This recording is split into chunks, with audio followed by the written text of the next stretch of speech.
Hey folks, Mike Dawkins from Royal Cast Anglers here with your Jackson Hole fly fishing forecast for the weekend of August 17th and 18th. Sorry I missed y'all last weekend. I was doing a bunch of fishing on my own, but we'll get back on track here for the second half of summer and this weekend's fly fishing forecast moving forward. We had a pretty good little cool down this past week. We got some precipitation. We had some days in the 60s. We broke out the rain jackets and the rain gear.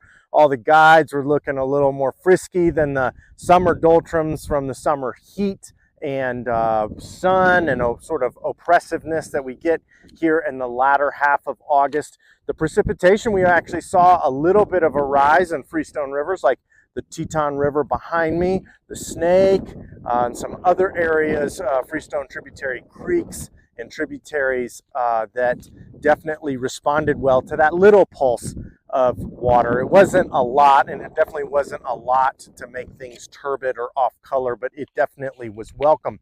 It feels like sort of fall is in the air. When we're looking into our 10-day forecast, we're seeing some days and highs in the high 70s. We're supposed to have a pretty warm one this weekend, looking into Saturday and Sunday, 84 and 55 on Saturday, 82 and 54 on Sunday with lots of sunshine. That's pretty typical, but looking into our 10-day forecast, as I was saying, it's going to be cooler with some days in the mid 70s. Nothing really changing, maybe a little precip or some afternoon thunderstorms with some monsoonal moisture coming in, which has been, as I was saying, a welcome reprieve to the oppressive heat of those days that we had back in July of the 90s, you know, even some mid 90s, lots of sun, warming water temperatures. You know, all of these things are bidding well for our trout friends as we're seeing the decreased water temperatures in those areas that are sort of, you know, labeled as high risk in those afternoon periods. We've even seen some water closures and advisories be lifted. We'll get into that more later.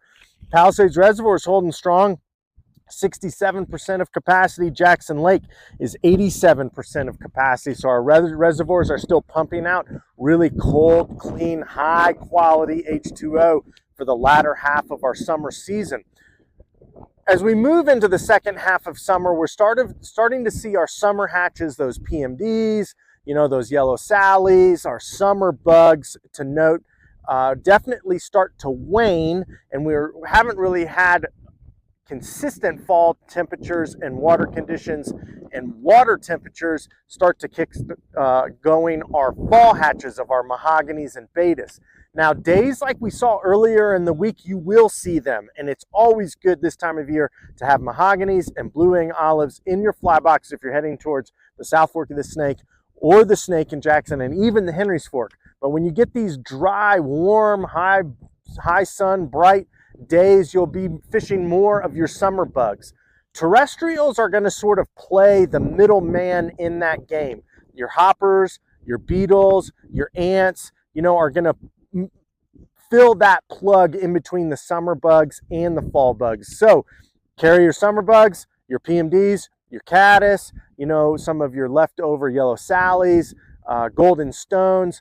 Carry some of your fall bugs, not a lot of them, mahoganies, betas, you know, midges, and then in between during those days and those afternoons, your hopper droppers, your ants, your beetles, and bugs along those lines are going to come into rotation as you sort of sift as we move from summer into fall.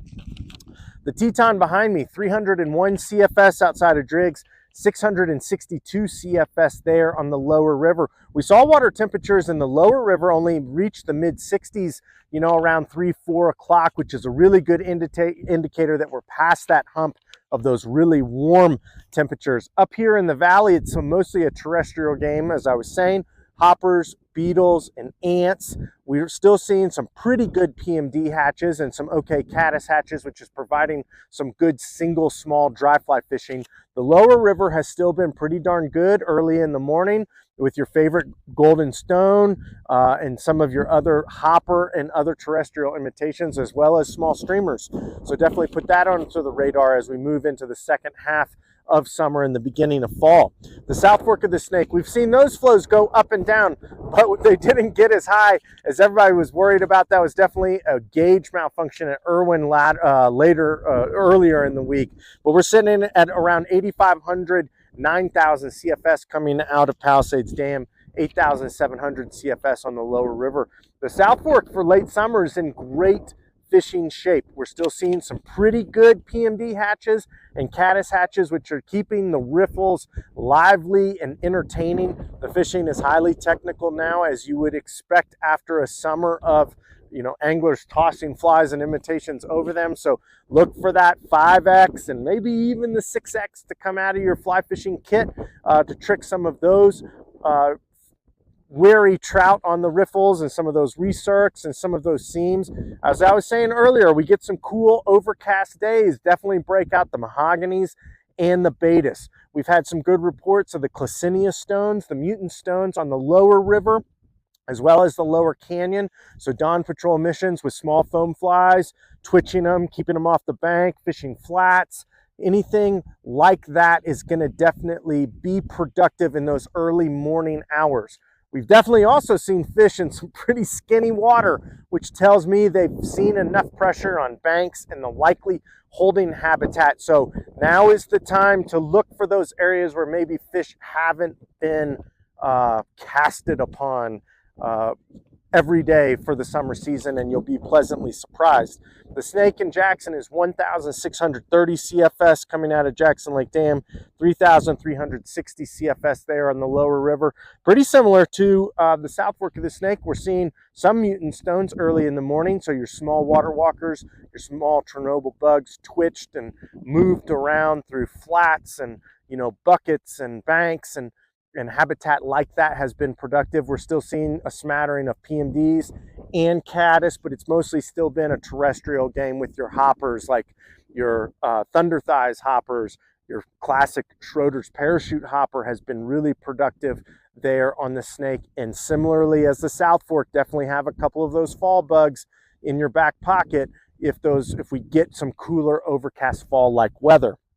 The Henry's Fork, we've seen flows drop coming out of the Box Canyon to around 700 CFS, 1,620 CFS on the lower river. With the cooler days and cooler nights and water temperatures, we've actually had some pretty good fishing on the lower river there around Aura, Vernon, and Chester. Mostly a terrestrial game, but you're going to have to time that with those prime conditions when water temperatures aren't too warm to be stressing those fish. The Box Canyon has still been productive, mostly still a nymphing game or a dry dropper game, with a hopper or a golden stone, your bullet quills, your tungsten pheasant tails, your Duracells, your quill jigs, all of that stuff has been really productive. And the ranch, unfortunately, has sort of been a bit touch and go.